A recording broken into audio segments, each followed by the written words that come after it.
अगर आपने ये कहानी पूरी सुन ली तो इसके बाद आप कोई भी हॉरर वाली वीडियो रात को नहीं देखोगे। मेघालय और असम के बॉर्डर के बीच एक सुनसान जंगल में रात ने अपनी काली घनी चादर पसार ली थी। चारों तरफ अंधेरा ही अंधेरा था। दूर दूर तक कोई दिखाई नहीं दे रहा था, ना किसी की आवाज आ रही थी। उस रात हिरेन अकेले उस घने जंगल को पार करने में लगा था। उसके चेहरे को देखकर ऐसा लग रहा था कि जैसे वहाँ किसी बहुत बड़ी मुसीबत में है। इस जंगल के बारे में माना जाता है कि अगर कोई भी इंसान सूरज ढलने के बाद यहाँ आता है तो उसे एक शैतान अपने वश में कर लेता है और वहाँ फिर इसी जंगल में हमेशा हमेशा के लिए कैद हो जाता है। हिरेन को यहाँ बात पता थी, लेकिन वह फिर भी रुक नहीं रहा था और बस आगे ही बढ़े जा रहा था। जंगल के आखिरी छोर पर एक नदी बह रही थी और उस नदी को पार करते ही आसाम सीमा शुरू हो जाती थी। उस नदी के ठीक बगल में लकड़ी से बनी एक पुरानी हवेली थी।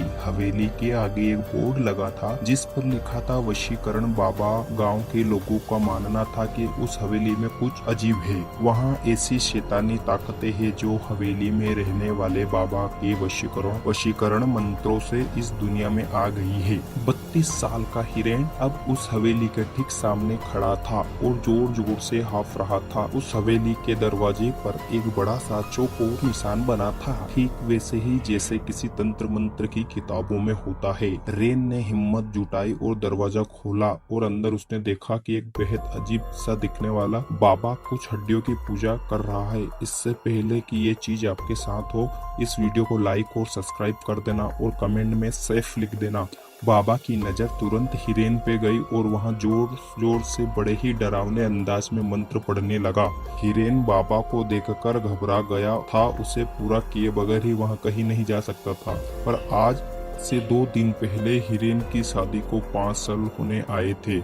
वहाँ अपनी बीवी प्रिया से बहुत प्यार करता था, लेकिन कुछ दिनों से प्रिया के बदले बिहेवियर के कारण हिरेन पर शक होने लग गया था। उसे लगने लगा था कि प्रिया किसी और लड़के के साथ चक्कर चल रहा है, जिसे लेकर दोनों के बीच काफी लड़ाई हो गई थी और आखिर में बात डिवोर्स तक पहुंच गई और प्रिया उसे छोड़कर अपने एक दोस्त के घर में रहने चली गई थी। हिरेन प्रिया पर शक करते करते पागल हो गया था। उसके दिमाग से प्रिया का ख्याल नहीं निकल रहा था। सोते जागते हर पल वहाँ बस प्रिया के बारे में सोचता था। एक दिन जब वहाँ बस से ट्रेवल कर रहा था, उसकी नजर सीट के ऊपर लगे एक स्टिकर पर गई, जिस पर लिखा था सिर्फ 1 घंटे में खोए हुए प्यार को वापस पाए, और इसी के साथ नीचे एक पता भी लिखा था। रेन अब उसी पते पर घर पहुंच चुका था। वशीकरण बाबा के पास बाबा के मंत्रों की आवाज अब धीमी हो गई थी और अंदर एक गहरा सन्नाटा था। बाबा ने बिना की तरफ देखे उससे उसके आने का कारण पूछा। हिरेन ने उसे अजीब से दिखने वाले बाबा को सब कुछ बता दिया। बाबा ने हिरेन की बातें सुनकर एक हल्की सी मुस्कुराहट के साथ एक लाल वस्त्र दिया और कहा कि इसे धारण करके रोज 12 बजे प्रिया की फोटो देखते हुए हिरेन को यह मंत्र पढ़ाना है। और धीरे से हिरेन के कान में उस बाबा ने मंत्र में कहा। इस मंत्र को कहने के बाद वहाँ फिर से अपनी पूजा में लग गया। हिरेन ने बाबा को पैसे देने के लिए अपने हाथ आगे बढ़ाए, लेकिन उस बाबा ने कोई भी पैसे लेने से इनकार कर दिया।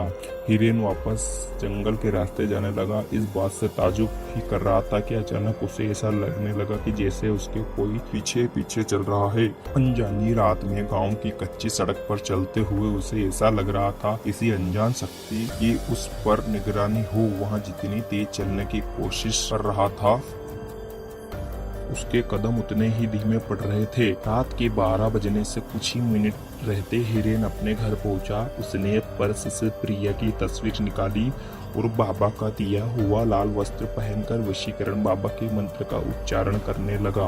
तभी अचानक उसे ऐसा लगा उसे किसी काले साये ने घेर लिया और वो उस पर कब्जा जमाने की कोशिश कर रहा है। हिरेन ने अपना सर चारों तरफ घुमाया और जोर जोर से मंत्र पढ़ने लगा। कुछ ही पलों में वो काला सा साया वहाँ से गायब हो गया। हिरेन रोज यहाँ करता करता कहीं दिन गुजर गए, लेकिन हिरेन की बीवी प्रिया आज भी उसके पास नहीं आई। हिरेन ने फिर से वशीकरण बाबा से मिलने का फैसला किया। हवेली पहुंचकर उसने बाबा को बताया कि प्रिया अब तक उसकी जिंदगी में वापस नहीं आई है। बाबा ने 2 मिनट के लिए अपनी आंखें बंद की और बताया कि हिरेन के गले में जो लाल धागा है उसके वशीकरण की शक्ति को कमजोर कर रहा है। हिरेन ने वो धागा तुरंत उतार दिया। बाबा ने यहाँ भी कहा कि अगर वहाँ प्रिया को इस हवेली में ला सकता तो प्रिया जरूर हिरेन के पास वापस आ जाएगी। उस दिन भी हिरेन अपने घर वापस जा रहा था, तब उसे लगा कि कोई उसके पीछे पीछे चल रहा है। उसने देखा लेकिन हिरेन जो प्रिया से बेहद प्यार करता था उसे पाने के लिए वह कुछ भी करने को तैयार था। अगले ही दिन हिरेन ने प्रिया को कॉल किया और माफी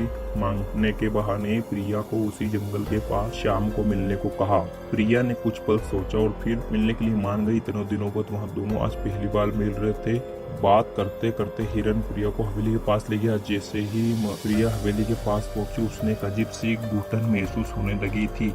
उसने हिरन को तुरंत वहां से चलने को कहा, लेकिन हिरन जबरदस्ती उसे हवेली के अंदर ले गया। अब आगे उस हवेली में क्या हुआ इसे देखने के लिए अगला पार्ट देखे। यहाँ तक आए हो तो कमेंट में सेफ लिखे और चैनल को सब्सक्राइब करें। थैंक यू, धन्यवाद। डार्क नाइट को सब्सक्राइब करें।